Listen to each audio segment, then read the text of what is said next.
ሰላም ጤና ይስጥልኝ የኃይለኛው ሚዲያ ቤተሰቦች እንደምን አላችሁ?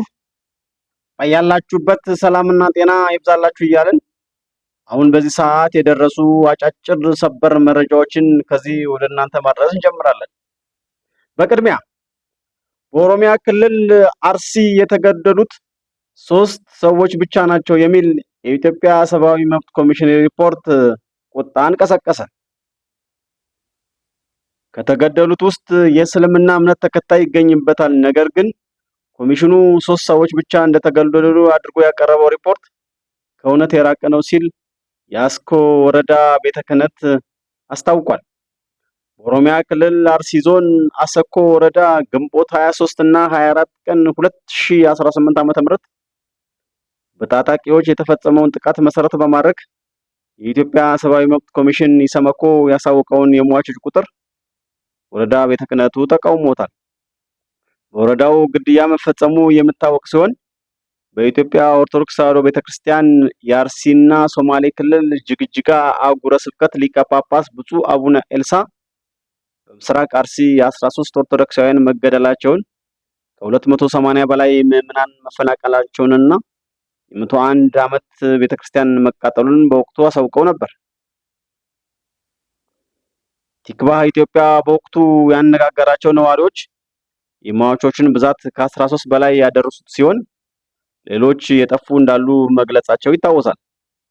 የአሰኮ ወረዳ ቤተ ክህነት ለቲክቫህ ኢትዮጵያ በሰጠው ቃል 13 ሰዎች መሞታቸውን አረጋግጦ ሌሎች የጠፉ እንዳሉ ተናግሯል። የኢትዮጵያ ሰብአዊ መብት ኮሚሽን ኢሰመኮ ይህንኑ ጥቃት አስመልክቶ ትናንት ባወጣው ሪፖርት ሟቾቹ 2 የክርስትና እምነት ተከታዮችና 1 የእስልምና እምነት ተከታይ በአጠቃላይ 3 መሆናቸውን ገልጿል። ከተቃጠለው የጠለታ ቅዱስ ገብርኤል ቤተክርስቲያን ባለፈ የሼክ ሙስጠፋ መስጂድ አጥር ላይ ጉዳት መድረሱን አመልክቷል።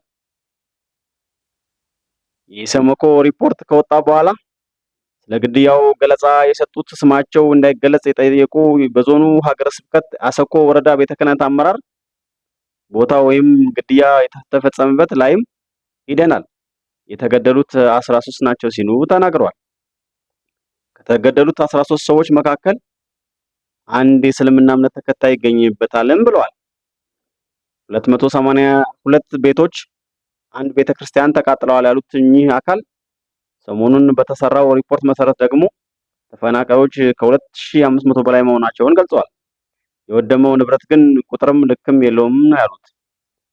ቲክቫህ ኢትዮጵያ ሰብአዊ መብት ኮሚሽን ኢሰመኮ ያስኮውን ግድያ አስመልክቶ ባወጣው ሪፖርት የተገደሉት 3 ሰዎች ናቸው ብሏል። እናንተ ደግሞ 13 ናቸው ብላችኋል። ይህ አይጣረስም ሲል የወረዳ ቤተ ክህነት አመራሩን ጠይቋቸዋል። እሳቸውም ወረዳ ቤተ ክህነታቸው ለኮሚሽኑ የገለጸው 13 ሰዎች እንደተገደሉ ከ2500 በላይ እንደተፈናቀሉ መሆኑን ጠቅሰው ስንት ልጆች እንዳላቸው ስንት ቤተሰብ እንደተገደለባቸው ከተፈናቃዮች በትክክል ዳታ ሰርተን እንጂ ተባለ በሚል አይደለም ብለዋል። ይህ አካል የኢሰመኮን ሪፖርት ከእውነት የራቀ ስህተት ነው፣ አግባብም ትክክልም አይደለም፣ በቦታው ላይ የመንግስት አካላት መጥተው አይተዋል ሲሉ ውድቅ አድርገውታል። በተያያዘ በሰሞኑ ጥቃት አሰኮ ወረዳ የተገደሉ ሰዎች ብዛት በማህበራዊ ሚዲያዎች ከ30 በላይ ተደርጎ ሲገለጽ ተስተውሏል። እውነቱ የትኛው ነው ስንል የጠየቅናቸው የቤተ ክህነቱ አካል እሱም ስህተት ነው ብለዋል። እኔ እውነት ነው የምናገረው፣ እነርሱ የዘገቡት በአርሲ ሲባል በሽርካም በሌሎች ቦታዎች የተገደሉትን ጨምሮ ካልሆነ በስተቀር እንጂ እኛ ጋር በትክክል በእለቱ የተገደሉት ሰዎች 13 ናቸው ሲል ገልጸዋል። 9ኙ በእለቱ የተገኙ ናቸው። ሌላ 1 ቄስም ተገኝተዋል። አስከሬናቸው በ5ኛው በ6ኛው ቀን የተገኘ ገና ደግሞ ያልተገኙ ይሙቱ ይኑሩ ያልታወቁም አሉ ብለዋል። በተጨባጭ የተቀበሩት ግን 13 ናቸው። አስኮ ቅድስተ ማርያም፣ እሬቻ ቅዱስ ሚካኤል፣ ጋሪ ኩፍቴና መድኃኔዓለም ነው የተቀበሩት ሲል ተናግረዋል። ሌላኛው የወረዳ ቤተ ክህነት አካልም ከ30 በላይ ተብሎ የተጠቀሰው ከዚህ በፊት በዞኑ የተገደሉትን ጨምሮ ተጠቅሶ ካልሆነ በስተቀር አሁን ስለ ወረዳው እየተሰራጨ ያለው ስህተት እንደሆነ አመልክተዋል።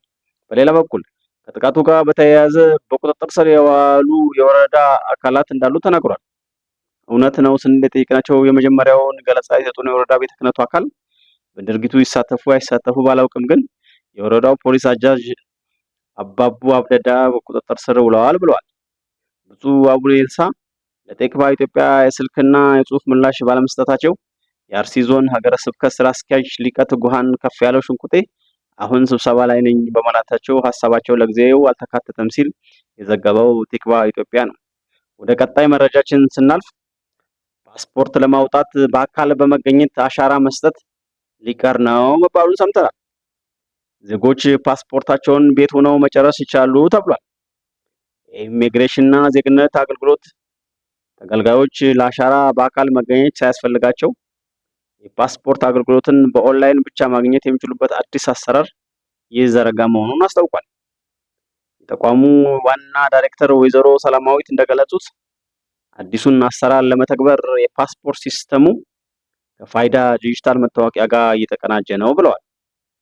ይህም ዜጎች በፋይዳ ላይ ያለውን መረጃ በቀጥታ መጠቀም ከቤታቸው ሳይወጡ ፓስፖርታቸውን በእጃቸው እንዲያገኙ ያስችላቸዋልም ተብሏል።